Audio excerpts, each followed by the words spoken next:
Rruga e gjatë drejt Kananit, eksodi i Mojsiut dhe Izraelitëve. Eksodi nuk ishte vetëm një ikje nga Egjipti, ishte një udhëtim raskapitës përmes disa peizazheve më të pafalshëm të botës së lashtë. Filloi në Ramses, në deltën e Nilit, ku izraelitët u mblodhën dhe u nisën. Nga aty ato u zhvendosën në Sukoth, një kamp i përkohshëm në lindjet e deltës.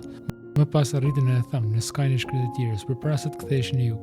Të bllokuar nga deti i Kuq, ata kaluan mrekullisht, ndoshta diku para gjirit të Suezit ose më në lindje në gjirin e Akabas.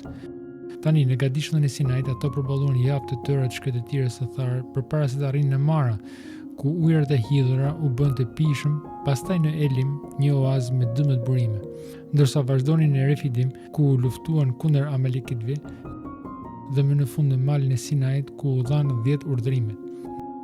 Nga Sinai ato u drejtuan veri përmes shkretëtirës së Paranit, duke spionuar Kananin nga Kadesh Bernea, por frika vonoi hyrjen e tyre.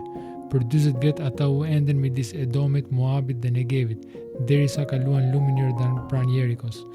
Më shumë se sa një rrugë, ky udhëtim ishte një provë ku gjeografia formsoi si vështirësitë ashtu dhe fatin e tyre.